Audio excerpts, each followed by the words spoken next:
자, 일단은 이제 한 1억 8천에서 2억 정도 뭐 이렇게 네, 지금 질문을 주셨잖아요. 네, 지도를 좀 넓게 보면서 얘기를 할게요. 그냥 지금 오늘 이 방송을 보시는 시청자분들 중에서 특히 소액으로 생각하시는 분들은 딱 요거 하나만 명심하셨으면 좋겠어요. 자, 그러니까 뭐 우리가 부동산에서 소액 투자라고 하면 뭐 한 3억 미만이 한 소액 정도가 되겠죠. 이 소액 투자를 함에 있어서 제일 중요한 건 있잖아요.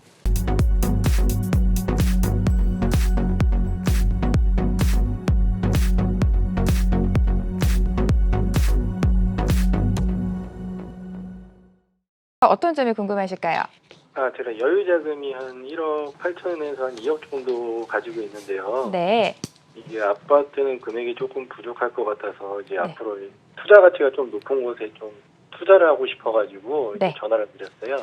알겠습니다. 연락을 잘 주셨는데 여유자금 1억 8천에서 2억을 가지고 투자할 곳을 찾고 계시는 것 같아요. 좀 구체적으로 봐두신 지역이 있을까요? 아니요, 좀 뭐 이제 좀 투자 알겠습니다. 가치가 높은 곳으로 알겠습니다. 투자 가치가 높은 곳을 찾고 계시다고 하는데 전문가의 조언이 이럴 때 가장 필요하겠죠, 대표님? 예, 안녕하세요. 예, 안녕하세요, 대표님. 예, 반갑습니다. 예, 네, 방송 예. 잘 보고 있습니다. 예, 감사합니다. 네. 자, 일단은 이제 한 1억 8천에서 2억 정도 뭐 이렇게 네. 지금 질문을 주셨잖아요. 네. 지도를 좀 넓게 보면서 얘기를 할게요. 그냥 지금 오늘 이 방송을 보시는 시청자분들 중에서 특히 소액으로 생각하시는 분들은 딱 요거 하나만 명심하셨으면 좋겠어요. 자, 그러니까 뭐 우리가 부동산에서 소액 투자라고 하면 뭐 한 3억 미만이 한 소액 정도가 되겠죠. 이 소액 투자를 함에 있어서 제일 중요한 건 있잖아요. 네. 최상급지 투자예요. 그러니까 좀 말이 좀 아이러니하죠. 소액인데 어떻게 최상급지에 투자를 할 수 있을까? 이런 생각을 하실 수도 있을 거예요. 그런데 보세요. 우리가 지금 뭐 1억 8천에서 2억 정도로 생각을 하신다 그러셨잖아요. 근데 소액 투자 하시는 분들이 고민이 되게 많으세요. 자, 그러다 보니까 지하철도 가까웠으면 좋겠고 편의시설도 좋았으면 좋겠고 또 깨끗했으면 좋겠고 아파트였으면 좋겠고 공기도 맑았으면 좋겠고 뭐 이렇게 작은 금액으로 원하시는 게 되게 많다 보니까 자꾸 어떻게 하냐면 자꾸 나가요. 바깥으로 나가. 그런 거 찾아서. 그러니까 뭐 예를 들어서 일산 같은 데 가면 공기도 좋고 지하철도 가깝고 편의시설도 많고 뭐 교통도 좋고 또 교육도 좋잖아요. 그죠? 그러니까 네. 계속 이렇게 나가는 거야.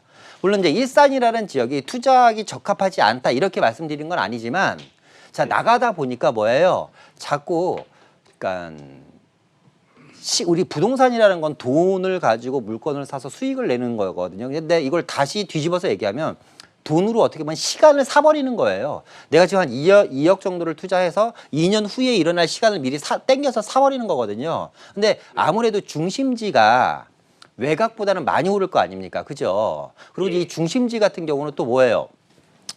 이 보통 깨끗한 지역보다 노후도 된 지역들이 되게 노후도가 심한 지역이 많거든요. 노후도 심한 지역. 서울 도심권 같은 경우는. 자, 서울에 2030 도시 기본 계획이 있어요. 2030 도시 기본 계획. 이 2030 도시 기본 계획은 무슨 뜻이냐면 말 그대로 2030년까지 이 지역을 집중적으로 개발하겠다라는 거거든요. 그럼 2030 도시 기본구의 중심축이 되는 지역이 어디냐면 서울 구도심. 어디예요? 종로랑 중구.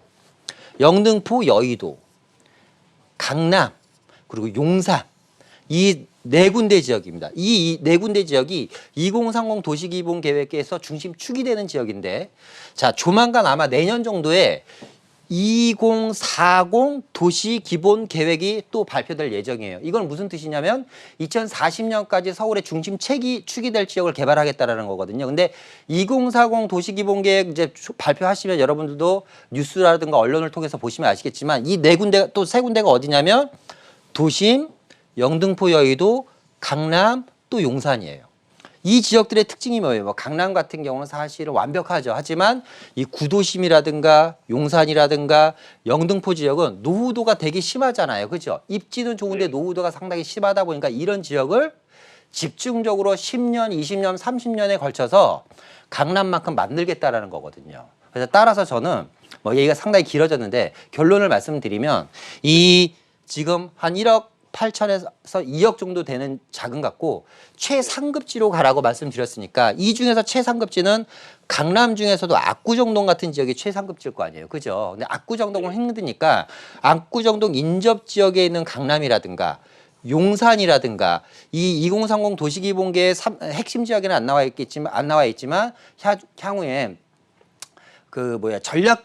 전략적으로 개발하려고 지금 하고 있는 지역이 이 성수동 같은 지역이거든요. 그래서 용산이나 성수동이나 강남 지역에 한 1억 8천에서 2억이면 충분히 소액 투자를 가능할 수가 있고, 특히 용산 같은 경우는 향후에 재개발에 대한 가능성도 상당히 높기 때문에 재개발이 된다면 강남의 그 어느 지역보다 높은 가격을 형성이 되는 아파트로 충분히 변모가 될 수 있는 지역들이거든요. 그래서 좀 중장기적으로 단기적인 시점이 아닌 중장기적인 시점을 가지고 말씀드린 이 세 지역, 용산, 성수도, 강남 이런 지역을 한번 눈여겨보셨으면 좋겠습니다.